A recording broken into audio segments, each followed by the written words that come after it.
Hello everyone, मैं doctor अर्चना अपने YouTube channel में आपका वेलकम करती हूं।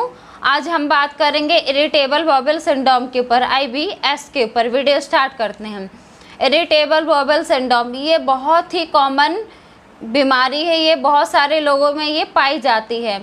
हम इसका ट्रीटमेंट लेते तो हैं, लेकिन ये पूरी तरह से ठीक नहीं होता है। कुछ टाइम के लिए हमें ये दब जाता है, उसके बाद फिर हमें ये जो प्रॉब्लम है फिर से होने लगती है। तो मैं कुछ होम्योपैथी मेडिसिन के बारे में बताऊंगी। अगर आप वो मेडिसिन लेंगे तो आपका जो इरिटेबल बॉवल सिंड्रोम है पूरी तरह से ठीक हो जाएगा। तो बात करते हैं पहले कि क्या कैसे होता है इरिटेबल बॉवल सिंड्रोम।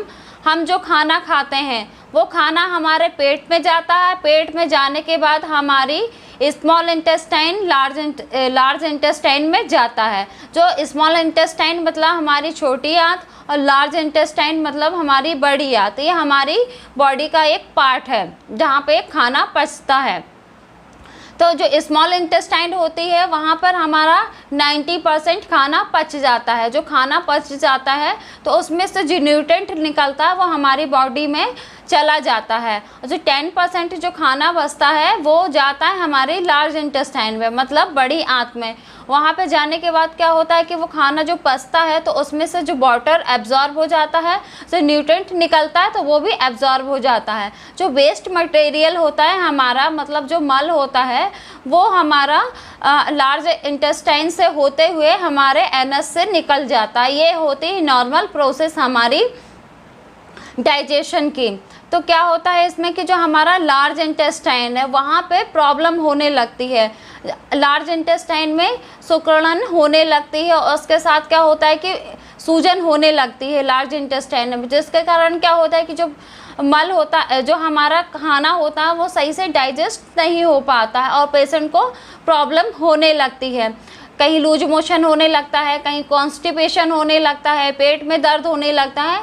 ये जो सिम्टम्स नज़र आने लगते हैं तो हम बोलते हैं पेशेंट को कि पेशेंट को इरिटेबल बॉवल सिंड्रोम हो गया है।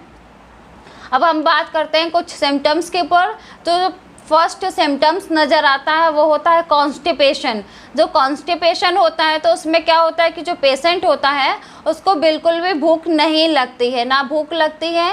और भूख ना लगने के कारण क्या होता है कि जो पेशेंट होता है कुछ खाता ही नहीं है और एकदम वीक होता जाता है। और जो पेशेंट का जो पेट होता है एकदम फूला सा नज़र आता है। पेशेंट को ऐसा लगता है कि उसका जो पेट है एकदम बढ़ता हुआ जा रहा है। पेशेंट को ऐसा एकदम फील होने लगता है। जो पेशेंट को एकदम मोशन पास होता ही नहीं है। अगर मोशन पास होता है तो एकदम कड़ा कड़ा एकदम स्टूल पास होता है और पेशेंट का जो मोशन पूरी तरह से पास नहीं होता है, जिसके कारण क्या होता है कि जो पेशेंट को हमेशा कॉन्स्टिपेशन बना रहता है। ये सिम्टम्स नज़र आता है। जो नेक्स्ट सिम्टम्स होता है पेशेंट को पेट में दर्द। पेशेंट को हमेशा पेट में दर्द बना ही रहता है। जी, ये दर्द होता है, बहुत ही तेज़ दर्द होता है, एकदम मरोड़ के साथ। ये जो दर्द होता है मरोड़ के साथ होता है, जिसके कारण क्या होता है कि जो पेशेंट होता है सही से बैठ नहीं पाता है और ना बात सही से कर पाता है, एकदम लेटा ही रहता है, हमेशा पेट में अपने हाथ रखा ही रहता है। क्योंकि जो पेशेंट होता है इसको बहुत ही तेज़ दर्द होता है, जिसके कारण जो पेशेंट होता है कुछ भी नहीं खाता है, ना कुछ खाता है ना कुछ पीता है, जिसके कारण पेशेंट एकदम वीक हो जाता है। जो नेक्स्ट सिम्टम्स नज़र आता है वो होता है पेशेंट को लूज मोशन होता है, डिसेंट्री होती है। तो इसमें क्या होता है कि पेशेंट बहुत ही ज़्यादा वीक हो जाता है, क्योंकि पेशेंट को कंटिन्यू होता है लूज मोशन और डिसेंट्री। तो इसके कारण पेशेंट की बहुत ही हालत ख़राब हो जाती है। क्योंकि जब लूज मोशन डिसेंट्री होती है तो जो पेशेंट होता है उसकी बॉडी से सोडियम पोटेशियम जो वाटर का इंटेक है, मतलब वाटर लेवल है, एकदम कम हो जाता है। तो जिसके कारण क्या होता है कि जो पेशेंट एकदम वीक हो जाता है और बहुत सारे सिम्टम्स नज़र आने लगते हैं। जिसके कारण क्या होता है कि जो पेशेंट होता है उसके अगर वो खाना नहीं खाता है तो उसकी बॉडी में न्यूट्रेंट की कमी हो जाती है, जिसके कारण क्या होता है कि जो पेशेंट होता है उसकी बॉडी में खून की कमी भी हो जाती है। क्योंकि पेशेंट कुछ खाता नहीं पीता नहीं, जिसके कारण पेशेंट को खून की कमी हो जाती है, पेशेंट को एकदम वीकनेस हो जाती है। वीकनेस के कारण पेशेंट एक सिर में दर्द होने लगता है, बॉडी के और जो बॉडी में एकदम मसल्स पेन होने लगता है, ये सारे सिम्टम्स नज़र आने लगते हैं। जिसके कारण क्या होता है कि जब वीकनेस होगी, वीकनेस के कारण क्या होता है कि जो पेशेंट होता है उसका फीवर आने लगता है, ये सारे सिम्टम्स नज़र आने लगते हैं। और जो पेशेंट है हमेशा वीक ही रहता है, जो पेशेंट होता है उसका जो बॉडी का जो वेट है एकदम लॉस होने लगता है, ये सारे सिम्टम्स नज़र आने लगते हैं पेशेंट को।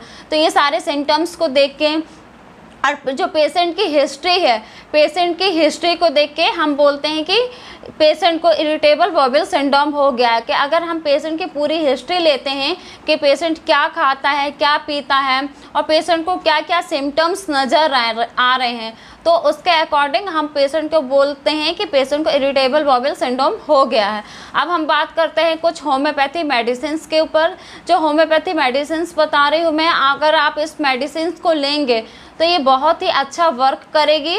अगर आपको इरिटेबल बॉवल सिंड्रोम है तो आपको इसका बहुत ही अच्छा रिजल्ट देखने को मिलेगा। बहुत अच्छी मतलब पूरी तरह से आप ठीक हो जाएंगे। अगर आपको इरिटेबल बॉवल सिंड्रोम है तो आपको कुछ घंटों में ही रिजल्ट नज़र आने लगेगा। आप जो मेडिसिन बता रही हूँ, अगर आप इस मेडिसिन को लेंगे तो मेडिसिन जो फर्स्ट है वो है nux vomica. Nux vomica 30 potency दिन में आपको 2 बार लेना है, मॉर्निंग में लेना है और नाइट में लेना है। तो ये जो मेडिसिन लेंगे डायरेक्ट 2 बूंद लेना है, आपको डायरेक्ट टंग में लेना है। जो नेक्स्ट मेडिसिन लेनी है वो आपको लेनी है पोडोफाइलम। ये जो लेनी है 30 पोटेंसी दिन में 3 बार, मॉर्निंग, आफ्टरनून और नाइट को लीजिएगा। जो नेक्स्ट मेडिसिन लेनी है वो आपको लेनी है मर्कसॉल। ये जो लेनी है 30 पोटेंसी में लेनी है, दिन में 3 बार, मॉर्निंग, आफ्टरनून और नाइट को लेना है। डायरेक्ट टंग में लेना है, 2 बूंद लेना है। अब ये तीनों मेडिसिन जब लेंगे तो तीनों मेडिसिन के बीच आधा घंटे का गैप ज़रूर रखेगा। जिससे क्या होगा कि आपके जो आधा घंटे का गैप रखेंगे तो आपको बहुत ही अच्छा इसमें रिजल्ट देखने को मिलेगा और आपकी जो भी प्रॉब्लम हो रही है पूरी तरह से ठीक हो जाएगी।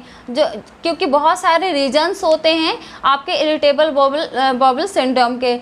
मानसिक तनाव के कारण भी पेशेंट को इरिटेबल बॉवल सिंड्रोम हो जाता है। बहुत अधिक मात्रा में जंक फूड खाने के कारण पेशेंट को इरिटेबल बॉवल सिंड्रोम हो जाता है। मैंने जो मेडिसिन बताई हूँ, अगर आप इसको लेते हैं तो आपको रिजल्ट मिलना स्टार्ट हो जाएगा, आप पूरी तरह से ठीक हो जाएंगे।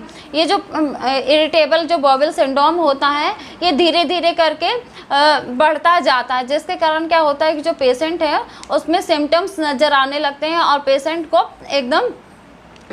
जो होता है एकदम वीक होने लगता है। तो ये जो मेडिसिन बताई हूँ आप लीजिए, ये बहुत ही अच्छा वर्क करेंगे। आपको जो प्रॉब्लम इरिटेबल बॉवल सिंड्रोम की पूरी तरह से ठीक हो जाएगी। अगर आपको मेरा ये वीडियो अच्छा लगा हो तो इसको लाइक ज़रूर कर दीजिएगा और सब्सक्राइब ज़रूर कीजिएगा। Thank you so much.